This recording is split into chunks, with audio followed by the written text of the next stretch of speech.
নমস্কার, আপনাদের কাছে এসে আমি হাজির হয়েছি আজকে হার্বস অ্যান্ড মোর ক্যাটাগরি একটা হার্বাল প্রোডাক্ট যার নেম হার্বাল ডেন্টাল পেস্ট, যেটা হচ্ছে আমাদের কাছে একটা কমপ্লিট ওরাল কেয়ার, যার মধ্যে কম্পোজিশন হিসাবে আপনারা পাবেন নিম, লবঙ্গ, অ্যালোভেরা, লোজা। এই যে কম্পোজিশনগুলো শুনে আপনাদের মনে হচ্ছে এগুলো আমরা প্রত্যেকেই আমাদের কাছে জানা, এবং এগুলো হচ্ছে প্রাচীন আয়ুর্বেদ সত্ত্বের এবং গুরুত্বপূর্ণ উপাদান যেটা নিম। আজকে এই নিম কাঠি দিয়ে দাঁত মাজার প্রচলন কিন্তু আমাদের গ্রাম বাংলার বুকে দীর্ঘদিন ধরে রয়েছে। তার সঙ্গে আছে লবঙ্গ, যেটা আমাদের দাঁত, মুখগহ্বর যারা গান করেন তারা কিন্তু লবঙ্গ ব্যবহার করেন। তার সঙ্গে আছে অ্যালোভেরা এবং লোজা। এই চারটি ইনগ্রেডিয়েন্ট মুখগহ্বরের কমপ্লিট কেয়ার হিসাবে কাজ করে। তাদের প্রত্যেকের আলাদা আলাদা কাজ আছে, এবং এই পেস্টের বিশেষত্ব হচ্ছে এটা ফ্লুরাইড ফ্রি পেস্ট, এর মধ্যে কোনো ফ্লুরাইড নেই এবং এর মধ্যে কোনো এসএলএস নেই, অর্থাৎ সোডিয়াম লরিয়াল সালফেট নেই। এই সোডিয়াম লরিয়াল সালফেট আজকের ডেটে সায়েন্স অনুসারে একটি কার্সিনোজেন, যা ক্যান্সার সৃষ্টি করার একটি মূল উপাদান।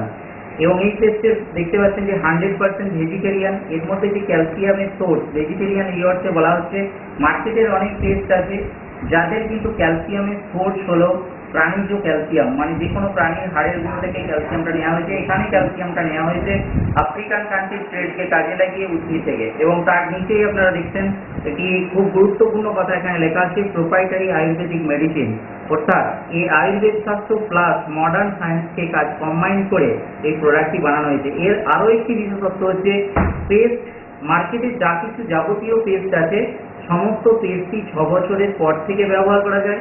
এবং যেটি আমাদের মেডিকেটেড পেস্ট হিসাবে সাধারণত আমরা জানি মেডিসিন কাউন্টারে পাওয়া যায়, যার নাম সেন্সোডাইন, ওই প্রোডাক্টটি 12 বছরের ঊর্ধ্বের মানুষের ব্যবহার করা উচিত। কিন্তু এই পেস্টটি আমাদের কাছে আপনারা দিতে পারবেন এটা মাত্র 2 বছরের বাচ্চা শিশুকে, যে সবে মাত্র দুধে দাঁত যা বেরোতে শুরু করেছে বা কিছুটা বেরিয়েছে, সেই বাচ্চাকে আপনি কিন্তু এই পেস্ট দিয়ে দাঁত পরিষ্কার করাতে পারবেন। এবং বাচ্চাদের ক্ষেত্রে কি হয়, কেন 2 বছরের বাচ্চাকে মার্কেটের পেস্ট দেবেন না বা দেওয়া উচিত নয়, তার কারণ হচ্ছে বাচ্চাকে যখন আমরা পেস্ট দিয়ে দাঁত মাজানো শেখাই তখন বাচ্চার মধ্যে স্প্লিটিং প্রবলেম, অর্থাৎ থুতু ফেলার প্রবলেম থাকে বা কুলকুচি করার প্রবলেম থাকে, যেটা বড়দের মতো ওরা কুলকুচি করে বাইরে ফেলে দিতে পারে না, ওরা পেস্টটা খালি পেটে সকালে খেয়ে নেয়। তা এই জন্য এই পেস্টটা যদি ওরা খেয়েও নেয় কোনো ক্ষতিকর প্রভাব ওতে নেই। এটা মোটামুটি আপনি 2 বছরের বাচ্চাকে দিতে পারবেন। আর এতে ফিজ দেখুন, এই যে গেট আপ, অত্যন্ত সুন্দর একটা গেট আপ, মডার্ন সায়েন্সের উপর বেস করে গেট আপটা তৈরি হয়েছে। এবং এই পেস্টের মধ্যে একই জিনিস ওই প্যাকেটের উপরে লেখা আছে, এবং লেখা আছে আপনি যদি বাড়িতে বা 8-5টা পেস্টের সঙ্গে এটিকে রাখেন, আপনি দূর থেকে লক্ষ্য করলে আপনি বুঝতেই পারবেন যে এটা একটা প্রোডাক্ট এবং এর একটা বিশেষ গুরুত্ব রয়েছে। এবং এই যে টিউবটা দেখছেন এটা কিন্তু পরিবেশের কোনোরূপ ক্ষতি করে না। এই টিউবটাকেও যদি আমি মাটিতে কিছুদিন ফেলে রেখে দেন, তা এই টিউবটাও কিন্তু বায়োডিগ্রেডেবল হিসাবে মাটিতে মিশে যায়। ধন্যবাদ।